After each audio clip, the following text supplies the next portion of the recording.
안녕하세요. 네, 반갑습니다. 아유, 스튜디오가 벌써 기운이 다르네. 예, 벌써 아주 그냥 이게 좀 느껴지는 게 확실히 다릅니다. 제가 신인규 변호사랑 이런 토론하면 텐션이 네. 좀 높아지더라고요. 신 변호사님 어떠세요? 저도 이제 전용기 의원님 제가 평소에 너무 좋아하는 분이기 때문에 그래요? 오늘 이렇게 섭외 전화를 받고 네. 너무 기쁜 마음에 달려왔습니다. 아, 진짜요? 그래서 제가 이제 신씨다 제가 보니까 알고 한 거예요? 이렇게 섭외를? 이거 너무 잘된 섭외 아닌가 서로가. 그래서 저는 제가 신씨니까 신선한 용기, 오! 신선한 용기로 저희가 야. 정치판을 한번 좀 네. 흔들어 보겠다. 네, 그런 각오로 왔어요. 야, 그 장명 딱 되네. 역시 우리 드립의 신. 저희 신선한 자체 용기. 사설 드림 연구소가 있기 때문에 자, 저는 그게 좀 약합니다. 드립이 네. 좀 약해요. 괜찮아요. 용기로 그냥 밀어붙이는 걸로. 알겠습니다. 네, 그렇게 합시다. 제가 본격적인 정치 토크 시작하기 전에 이거 좀 여쭤볼게요. 네. 서정숙 국민의힘 의원이 벌써 지난 5일인데요. 원내대책회의에서 이런 얘기를 했어요. 나 혼자 산다. 불륜, 사생아, 가정파괴 이런 드라마 비율이 너무 많아서 이 방송사 프로그램 편성의 변화가 좀 필요하다. 저출생 원인이 된다는 식의 발언을 해서 좀 논란이 되고 있는데요. 우리 청년들이 보기에 어떻게 생각하십니까? 정말 이런 나 혼자 산다 이런 프로그램 보면서 와 나도 끝까지 혼자 살 거야 이런 결심을 하나요? 어떻게 보십니까? 우리 전용기 의원님부터 하실까요? 어이가 없죠, 사실. 그렇게 치면 뭐 슈퍼맨이 돌아왔다. 그러니까 네. 애기들이 뛰어노는 거 보면 출생률은 올라갑니까? 그러니까 이런 말도 안 되는 이야기를 하기 때문에 정치권이 조롱당한다고 생각을 해요. 사실 국회라고 하면은 실제로 민생 정책들을 듣고 와서 정부 설득해서 만들어내야 되는 그 민의의 전당 아닙니까? 네. 그런데도 불구하고 이런 편향된 시각을 가지고 있다는 것 자체가 국민들에게는 정치 불신을 훨씬 더 일으킬 수 있는 그런 사건이라고 저는 생각합니다. 그래서 이분이 또 인구특위 위원으로서 이런 발언을 했다는 것은 제대로 준비가 안 된 것 아니냐 하는 의심을 안 할 수가 없죠. 우리 신 변호사님은 어떻게 보세요? 근데 저는 사실 이 서정숙 의원의 발언을 보면 그 과거에 조수진 의원이 했던 그 양곡관리법 사태에서 그 밥 한 공기를 다 먹는 운동을 하자라고 했던 거나 네. 뭐 경제 위기 하면서 편의점 도시락을 먹방했던 네, 맞아요. 이런 것들이 전 자꾸 떠오르는데 네. 전 그거의 이상 이하도 아니다. 뭐 좀 더 연장한다면 김영선 의원이 후쿠시마 오염수 국면에서 진짜 수돗물을 떠마셨던 저는 뭐 그 맥락으로 저는 보는데요. 네. 저는 지금 이 출산율 관련해서는 지금 초저출산 이제 앞에 초자가 붙었고 저는 이제 인구 위기를 넘어서 전 인구 재앙 수준이다라고 진단을 하는데 네. 어제 또 뭐 한동훈 장관이 인구 재앙 얘기를 하던데 전 되게 그러니까. 반가웠습니다. 네. 제가 쓰던 용어를 이제 네. 한동훈 장관도 가져다 쓰던데 용어를 쓰는 게 지금 중요한 게 신 아니라 변호사님 방송 보나 보다. 제 거 보는 것 같아요. 근데 네. 중요한 건 뭐냐면은 결국 인구 재앙을 어떻게 극복할 것이냐 거기에 대한 무한 책임이 있는 지금 의원들과 정부 책임자들 아닙니까? 근데 엉뚱한 거예요. 네. 엉뚱한 건데 저는 지금 한국에서 모든 국가기관이 다 저는 지금 정상 궤도를 벗어났다. 거기에 책임은 윤석열 대통령이 있는데 유일하게 정상적인 곳이 전 한국은행이라고 봅니다. 근데 한국은행이 이제 이창용 총재가 상당히 중심을 잘 잡고 하고 있는데 2023년 11월 30일 최근에 나온 한국은행 경제연구원의 보고서가 있는데요. 중장기 심층 연구 보고서에 따르면은 네. 초저출산 및 초고령 사회 극단적 인구 구조의 원인 영향 대책이라는 이 보고서가 있어요. 여기에 보면은요. 지금 상대적 노인 빈곤율하고 2025년도에 초고령 사회에 진입을 하면서 완전히 지금 대한민국은 거의 지금 망한다는 전제로서 지금 대책을 만들고 있거든요. 근데 지금 여기에 대해서 한국은행을 제외한 나머지 국가기관들은 엉뚱한 진단과 엉뚱한 해답. 그러니까 거의 국민들 입장에서 거의 환장할 노릇 아니냐. 저는 이렇게 보고 있습니다. 그나마 하느니라도 일을 하고 있어서 다행인 정말 유일하게 지금 할 일을 하고 있는 게 전 한국은행이라고 한국은행까지 봅니다. 무너지면 이거 대한민국 정말 큰일 나는 거 아니겠습니까? 사실 저는 저출생 대책 이런 거는 인구특위 위험도 다 바꿔야 된다고 생각을 해요. 우리가 사실 청년 정치는 얘기 많이 하잖아요. 네. 결국에는 저출생 문제 해결할 수 있는 거는 청년들한테 이 열어줘야 되는 문이라고 저는 생각을 네. 하거든요. 이거 결국에는 이 세대 문제가 결국엔 대한민국 전체 문제로 병질된 게 결국에는 인구 문제라고 생각을 하는데 저출생 대책위원회 그러니까 정부기관의 장관급에 있는 이런 위원회 자체도 사실 나경원 위원장이 맡고 있는데 저는 이거 부적절하다고 봅니다. 나경원 위원장 잘리지 않았어요? 잘랐죠. 지금 네. 1월에 잘렸어요. 네. 그러니까 나경원 위원장 같은 사람을 시킬 게 아니고 실제로 뭐 신인규 변호사라든지 실제로 지금 뭐 신혼부부 지금 신생아를 키우고 있는 엄마 아빠라든지 그리고 취업 준비를 해서 이제 결혼을 앞두고 있는 그런 사람들로 싹 바꿔야 된다고 생각을 해요. 그래야 진짜 명확한 인구 대책, 출생 대책이 나오지 다른 분들 그러니까 뭐 나경원이나 방금 얘기했던 서정숙 의원이나 이런 분들이 너네 이렇게 해야 돼라고 지시하는 형태는 절대 인구 문제 해결 안 된다고 저는 전용기 의원님 말씀에 100% 동의하는 게 네. 지금 정책을 관장하시는 분들이 출산에 관해서는 무관심자들이고요. 네. 무관한 사람들입니다. 그러니까 출산을 할 일이 없고 앞으로도 이제 할 생각이 없는, 그러니까 할 수가 없는 상황이죠. 그러니까 저는 그 당사자들이 바꿔야 된다는 건 너무 동의하는데 네. 지금 그럼 출산을 왜 못하느냐? 두 가지라고 저는 봐요. 부담과 불안입니다. 결국 부담스럽고 불안하기 때문에 심리적, 물리적 여건 때문에 못하는 이 구조적 원인을 지금 풀어야 되는데 구조적 원인은 결국 국가가 해결할 수밖에 없고 정치권이 그 해결할 책임이 있잖아요. 인구 네. 재앙에 대해서. 근데 거기에 대해서는 관심도 없고 한다는 소리가 방송 프로그램을 뭐 어쩌고저쩌고 얘기하는 것은 너무 한심하고 저는 인구 문제에 대해서는 우리 헌법에 답이 있다고 봅니다. 헌법 10조에 네. 행복 추구할 권리가 다 모두에게 있어요. 그럼 저는 행복 추구권의 관점에서 아이를 낳을 사람들은 당연히 낳을 수 있는 여건을 국가가 뒷받침할 책임이 나오는 거거든요. 그렇다고 한다면은 저는 이 출산율 문제에 대해서도 지금 뭐 극복 모델하고 적응 모델이 있는데 다들 뭐 적응 모델로 쉽게 포기해서 뭐 이민받자라든지 그냥 이대로 살자 뭐 인구가 작은 게 나쁜 거야? 뭐 이런 식으로 네. 적응 모델로 도망가는데 전 이거 국가의 역할을 포기하는 거라고 봅니다. 그럼 국가가 왜 필요합니까? 저는요 출산율 정책이 있어서만큼은 행복 추구의 관점에서 이 대한민국의 젊은이들이 행복한 가정 낳고 그 아이들을 기르면서 누릴 수 있는 기쁨 이거 저는 찾아와야 된다고 보기 때문에 저는 극복 모델을 써야 된다. 아직 저는 그렇게 생각합니다. 네. 그러니까 1번이 걱정이에요. 내가 애를 낳았을 때 나보다 더 나은 삶을 살게 할 수 있을 것인가. 이에 대한 걱정이 있는 거거든요. 그거 해결해주지 못하면 출산 아무리 하라고 해도 절대 안 낳습니다. 그러니까요. 사실 저도 친구들이 많은데 결혼들 대부분 했어요. 결혼한 두 분 친구들이 다 미혼이신가요? 저는 결혼했습니다. 저는 미혼입니다. 예, 예. 네. 결혼한 친구들 많은데 대부분이 아기를 안 낳았습니다. 그러니까 이게 뭐냐면 우리 전 의원님도 저는 결혼한 지 1년 이제 조금 넘어가지고요. 아직은 신혼이라. 아니, 아직 근데 신혼인데. 안 낳느냐 못 낳느냐가 이제 섞여 있잖아요. 그렇죠. 그러니까 안 그렇죠. 낳는 사람도 존중은 하되 네. 이 못 낳는 사람에 대해서는 정말 국가가 할 수 있는 모든 일을 다 해야 되는데 지금은 뭐 이런 엉뚱한 일만 하고 있는 거죠 지금. 그러니까 뭐 아기 낳으면은 뭐가 문제냐면 아기를 딱 낳았을 때 우리 사회나 뭐 이런 언론 보도 이런 거 보면 애 한 명 키우는데 1년에 얼마가 들어가고 뭐 교육비는 얼마가 들어가고 이런 얘기부터 해요. 맞아요. 그런 거 보고 어떻게 청년들이 지금 애를 낳을 생각을 해요. 사실 이게 우리 정부의 조사모사 정책 때문에 저는 애초에 취업 연령이 늦어진 것부터 문제가 있다고 보거든요.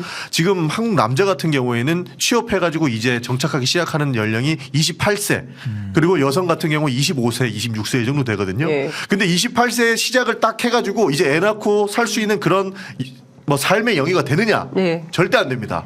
왜냐하면 딱 28, 25 이때 사회 나오면 제일 먼저 보는 게 뭐냐면 학자금 대출 3천만 원이에요. 그러니까 애초에 이제 돈 벌기 시작하고 우리가 애 낳고 연애하고 뭐 결혼할 준비를 하려고 보면 내 빚은 3천만 원으로 시작하는데 어떻게 애를 낳아라라고 이야기할 수 있지? 이런 것들 해결 안 되면 절대 안 되거든요. 그런 것들을 하기 위해서는 정부가 적극 개입해서 해야 되는데 뭐 한간에는 뭐 500조 이상 들이부었는데도 안 된다 이런 얘기하는 거는 쓸데없는 데 써서 그렇다고 생각합니다. 돈을 똑바로 아니, 그러니까 못 써서. 500조를 써도 못 해결한 사람들은 내려와야 되는 거예요. 그럼요, 그러니까 그럼요. 이것이 정치권의 세대 독점. 그러니까 60, 70대라는 한 세대가 모든 권한을 다 독점하면서 이 문제가 지금 안 풀리는 거거든요. 그러니까 네. 500조를 써도 못했다? 그럼 본인의 무능을 자인하고 이제 내려오면 될 일인데 아직도 고집 부리면서 이런 엉뚱한 얘기하는 게 저는 문제의 핵심이다라고 보는 것이고 전 출산으로 가기 위해서는 출산으로 시작하면 안 되고요. 결혼부터 시작을 해야 되죠. 그럼요. 순서가 있잖아요. 근데 네. 저도 나이가 이제 올해 38인데 네. 아직 결혼도 못 했거든요. 근데 뭐 죄송한 말씀입니다만 제가 무슨 뭐 매력 발산을 못해서 못했을 수도 있고 하지만 매력 발산을 했는데도 지금 결혼을 못 하고 있는 이 현실 뭐 누가 맞는지는 뭐 제 여자친구만 알겠지만은 결국에는 이 결혼이라는 게 어려워지다 보니까 말씀하신 대로 사회 진출에 대한 나이가 늦어질 수밖에 없고 사회 진출을 해도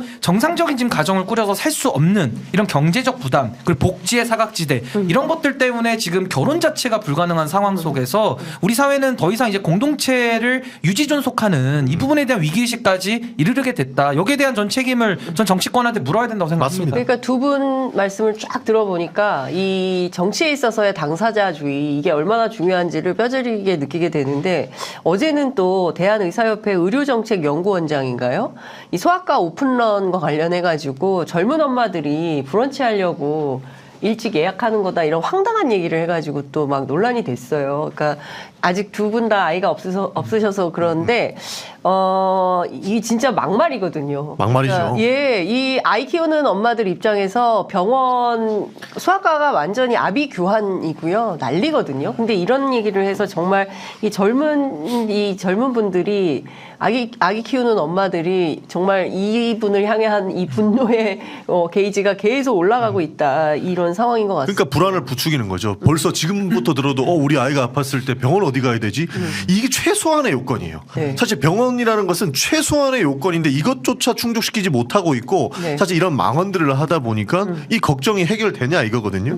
9시에 오픈런 하는 거는 9시에 땡하면 가야만 진료를 받을 수 있다는 희망입니다. 그렇죠. 저도 어제 사진을 봤는데 9시 땡 해서 줄 서니까 60명이 서 있더라고요. 맞아요. 그러니까 우리 애는 어제 밤에 아파가지고 잠도 못 자고 열이 불덩인데 이거 어떻게 한글 방법도 없어요. 근데 병원도 제대로 된 데가 없어. 소아과 볼 수 있는 데는 그러니까 소아를 볼 수 있는 데는 소아과밖에 없는데 거기 뛰어갔더니 사람은 60명, 70명 기다리고 있어요. 그러면 사람 환장하는 거거든요. 회사는 가야 되지, 네. 전화는 오지. 어쩌란 말이냐 이제 이렇게 되는 거죠. 그러니까 그런 걸 이야기해서 소아과 늘 늘려달라고 이야기해야 되는데 사실 정책을 결정하는 그 의사 견달을 가장 세게 할 수 있는 그런 분들이 소아과 문제가 아니다. 그러니까 의사 정원이 문제가 아니다. 네. 이것은 뭐 브런치 하려고 하는 거다. 이런 네. 얘기 하시니까 더 불안한 거죠. 그러니까 저는 그 아이를 낳는 거에 대해서 저도 뭐 당연히 부모님이 있고 이 세상에 뭐 자기 스스로 나온 사람은 없죠. 네. 근데 저는 아이 낳는 거에 대해서 저는 이게 뭐 해산의 고통이라는 말도 쓰고 정말 얼마나 인간이 누릴 수 있는 고통 중에 가장 큰 고통 아닙니까? 그러니까 아이 네. 낳는 것부터 고통이지만은 기르는 것도 부모님의 고통과 희생을 수반해서 저희가 잘하는 건데 네. 저는 저희 부모님이 저한테 하셨던 말씀 늘 기억합니다. 제가 더 이상 효도를 안 해도 된다는 겁니다. 이미 5살 때까지 부모님한테 기쁨을 다 줬기 때문에 어머, 제가 맨날 애들한테 하는 말이 저희 어머니도 그 말씀을 하세요. 그러니까 5살 때까지 이미 다 이쁜 짓을 다 했기 네. 때문에 더 이상 효도 안 해도 된다라고 할 정도로 아이라는 것이 고통을 부모에게도 주지만 또 감수하면서도 더 큰 기쁨 때문에 낳는 거 그럼요. 아니겠습니까? 엄청난 기쁨을 그러면 저는 우리 기성세대가 아이 안 낳는다고 젊은 세대들 타박하고 여러 가지 그런 식의 상처 줄 것이 아니라 이건 뭐 윤석열 정부의 그 남 탓하고 비슷한 구조인데 남 탓할 게 아니라 왜 이 기쁨과 이 행복을 누리지 못하는 거기에 대한 미안함 그리고 그렇게 못된 거에 대해서 책임을 느껴야 되는데 지금은 오히려 기성세대들이 아이도 안 낳고 젊은이들이 뭐 우리 때는 단칸방에서 6명씩 낳았다 뭐 이런 식의 인식을 벗어나지를 못하니까 네. 문제 해결도 안 되는 거다. 그럼요. 저희 보는 겁니다. 이니화님께서 지역에 소아과가 절대적으로 부족합니다. 소아과뿐만 아니라 다른 병원도 부족해서 미어 터져요. 지방은 소아 응급실이 아예 없는 곳도 있습니다. 의원님 이거 정치가 해결해야 되는 거 아닙니까? 맞습니다. 사실 이 부분이 저는 윤석열 대통령 딱 한 번 응원했을 때가 의사 정원 확대한다 그랬을 때 박수치고 환영했어요. 예. 지방에 가면요 응급실도 부족하지만 정말로 필요한 각 의료계가 다 부족한 상황이라고 하더라고요. 예. 사실 모두가 서울에 와서 의사 생활을 하고 싶다라는 그런 꿈이 있는 것 같아요. 그러다 보니 의사 정원의 핵심은 지방 의료대학에서 그리고 10년 이상 지방에서 머무를 수 있게끔 하는 그 제도가 결국에는 그 지역의 의료계도 살리고 그다음에 소아과 제도도 충분히 살릴 수 있는 것이라고 보는데 이것조차 사실 선거 전이라서 갑자기 또 쏙 들어간 게 너무 아쉬운 거죠. 그러니까요. 근데 저는 요거 주제는 아니지만 저는 여기에 대해서 의견을 완전히 반대하는 네, 게 네. 의사 문제 있지 않습니까? 저도 의사 당연히 정원? 의사 정원 문제. 예. 저는 필수 인력이 지금 없어서 이 문제가 나오는 거고요. 지방 의료 소멸은 더 심각해요. 그러니까 맞아요. 여기에 대한 문제 해결책이 그럼 정원만 늘리면 해결되느냐? 전 그건 허구라고 봅니다. 근데 저는요. 제가 오늘도 보고서 좀 늘 들고 다니면서 읽고 다니는데 네. 이것도 지금 판교 테크노밸리의 성공 요인과 서울경제 시사점 이런 보고서들 나오거든요.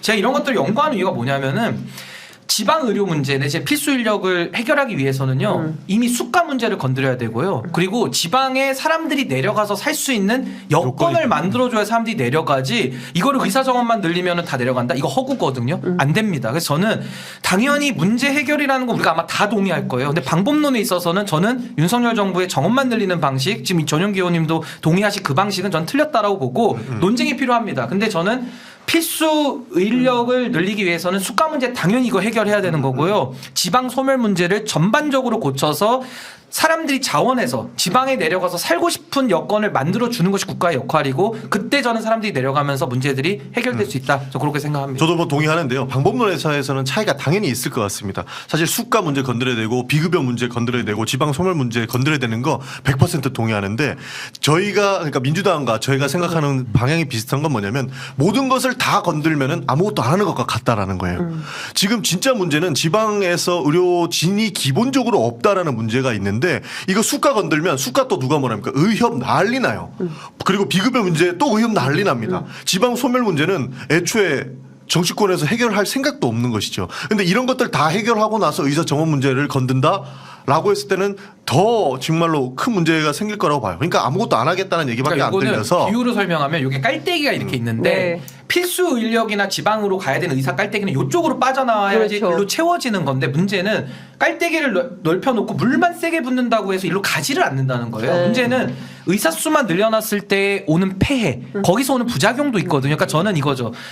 장애인 필수 인력 해결하고 지방 의료 문제를 해결을 해야 되는데 그 대안으로서 정원 문제로 바로 도망가는 것은 전 정직하지 않고 수가 문제 당연히 어렵지만 그거 사회적 합의를 이룰 책임도 정치권에 있는 거거든요. 어려운 문제니까 해야 되는 거고 어려운 문제고 모두가 해야 되는 문제니까 여야가 더 싸울 일이 아닌 겁니다. 그럼요, 해결해야 그럼요. 됩니다. 제가 보기에 두 분은 의제를 정해가지고 하나씩 토론을 해야 될 것 같다는 생각이 좀 들어요. 저희가 나 혼자 산다로 시작해가지고 22분이 지난 상황이기 때문에 벌써 그렇게 갔습니다. 예. 할 얘기 많은데 할 얘기가 너무 많아. 큰일 났네. 예. 진짜 소아과 필요해요. 애기 아픈데 기다려야 하는 것만큼 마음 아픈 게 없습니다. 이런 의견들 주시고 계십니다. 전용규 의원님, 신인규 위원장님 항상 응원합니다. 아유, 인기들이 많으십니다. 너무 감사합니다. 네. 아니, 정말 그 청년들이 정치를 국회로 바로 길 건너면 되니까 저희들이 보내드릴 테니까 들어가서 좀 세게 정치를 좀 당사자주의로 하면 좋겠다라는 생각이 좀 듭니다.